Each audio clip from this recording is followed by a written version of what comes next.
मी मी तुमचं नाव जयेश कुलकर्णी देवाशपथ देवाशपथ सांगतो की सांगतो की मी मी सत्य बोलेल, सत्य तेच बोलेल आणि सत्याशिवाय अन्य काही बोलणार नाही. नमस्कार. आपण वय वर्ष 2025 आणि इथून पाठीमागचे 10 ते 15 वर्ष समजा आयोग लॉस मध्ये आहे आणि रोज नवीन आयडियाची कल्पना, रोज नवीन चार्जेस, टीओडी लाव, अमक लाव, थमक लाव, रोज एका अधिकाऱ्याला एक आयडिया आली की चार्जेस. एमईआरसी आपण आहे कशासाठी? कस्टमरच्या सेवेसाठी आहे का फक्त आपला पगार भरायला आहे? टीएडी आला की नाही आला, हा स्वतःला विचारायचा प्रश्न आहे. समजा 10 वर्ष आयोग लॉस मध्ये आहे आणि आपण 2025 मध्ये बेसिक गोष्टींवरती बोलतोय. बेसिक गोष्ट म्हणजे घरी मीटर लावणं 1000 रुपये द्यावं लागतात त्या याला, सेक्शन ऑफिसरला. नाव चेंज करायचं 1000 रुपये द्यावं लागतात. तुमचं ऍड्रेस चेंज करायचा तर 500 रुपये द्यावं लागतात. एक सुद्धा काम होत नाही. आयोग करतं काय आहे? आणि माझ्या पहिले 33 लोक येऊन बोलून गेले. रिटर्न मध्ये सबमिशन आल्या. इथं पॅनलवरती 50 ऍडव्होकेट असतील. एवढ्या लोकांचं म्हणणं लिहिलेलं वाचता येत नाही, वाचलेलं लिहिता येत नाही का? आयोगाला कामच करता येत नाही. हे आयोगाने स्वतःला विचारावं. सीएम आला, इलेक्शन होतात, नुसतं वोट घेऊन जातो, पगार घेतो, गाड्या फिरवतो. कशासाठी? टॅक्स भरलेला कशासाठी? हा बेसिक प्रश्न आयोगाने स्वतःला विचारायला पाहिजे. बिलकुल कोणीही ग्राहक तुमच्याकडे यायला नाही पाहिजे. कुठलाही सोलार, कुठल्याही स्वरूपाचा माणूस, कुठलाही व्यावसायिक, इलेक्ट्रिकल इंजिनियर असो, सोलर व्यावसायिक असो, एक सुद्धा माणूस तुमच्याकडे यायला नाही. आयोगातला प्रत्येक चेअरपर्सन, आयोगातला प्रत्येक मेंबर, हे सगळं ऑनरेबल मेंबर वगैरे जेवढे तुम्ही डेजिग्नेशन लावले, यांनी ग्राहकाकडे जायला पाहिजे आणि विचारायला पाहिजे की तुम्हाला सर्व्हिस चांगली भेटते का. आपण समजा 2025च्या 26 जानेवारी मध्ये आज समजा बेसिक गोष्टींवरती बोलतोय. नाव चेंज होत नाही, मीटर लावलं जात नाही, ऍप्लिकेशन सेक्शन ऑफिसला इन्व्हर्ट होत नाहीये, काही रोजच्या रोज चार्जेस लावतात. मीटर रिडिंग सुद्धा नीट घेत नाही आयोग.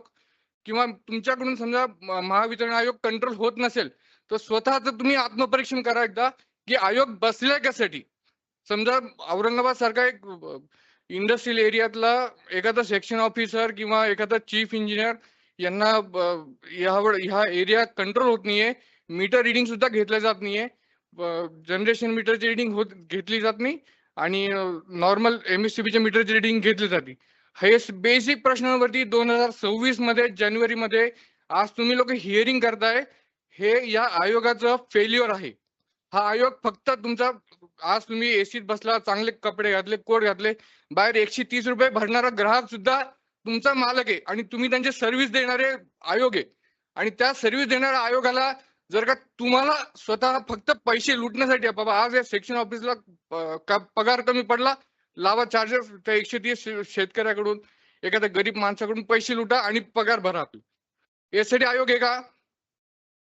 हा स्वतःला आत्मपरीक्षण करायचा प्रश्न आहे. हिअरिंग सुद्धा ही हायकोर्टाने सांगितली म्हणून तुम्ही आमची हिअरिंग करताय. तुमच्यात खरोखर समजा आयोग ट्रान्सपरंट असेल, जेन्युइन असेल आणि स्वतःचं अस्तित्व तुम्हाला सिद्ध करायचं असेल की आम्ही फेअर प्रॅक्टिस करतो ना, आमच्याकडून एमएससीबी कंट्रोल होतीये की नाही होतीये, तर तुम्ही या औरंगाबादला इथल्या लोकल कस्टमरकडे जा आणि तुम्हाला विचारा की तुमचे नाव, सर्व्हिस चेंज होत आहे, ऍड्रेस चेंज होतात का आणि तुम्हाला काही प्रॉब्लेम होत आहे का. एक सुद्धा सेक्शन ऑफिस मध्ये औरंगाबादच्या बिना 500-1000 रुपये दिल्या तर काम होत नाही. नाव चेंज करायचं 1000 रुपये द्या. ऑनलाईन ऍप्लिकेशन दिली तो म्हणतो ऑफलाईन द्या, ऑफलाईन दिली ऑनलाईन द्या. अल्टिमेटली त्या माणसाला पैसे दिल्याशिवाय एमएससीबी मध्ये काम होत नाही. औरंगाबाद नाही, महाराष्ट्रामध्ये. आणि तुम्ही स्वतःला नुसतं प्रेझेंटेशन देतात की आम्ही सगळ्यात मोठी कंपनी महाराष्ट्रातली, भारतातली, एशियातली, सगळं भंपक आहे. फक्त हे पैसे लुटण्यासाठी कंपनी आहे. ईस्ट इंडिया कंपनी, हे मर्क, एमईआरसी मर्क, ईस्ट इंडिया कंपनी, याच्यात काहीही फरक नाही. फक्त टॅक्स मध्ये पैसे घ्यायचे, पगार खायचे आणि घरी बसायचे. सकाळी आले 10 वाजता, चहा घेतला, दुपारी लंच केला, संध्याकाळी घरी. आपण चार्जेस घेतोय कशासाठी?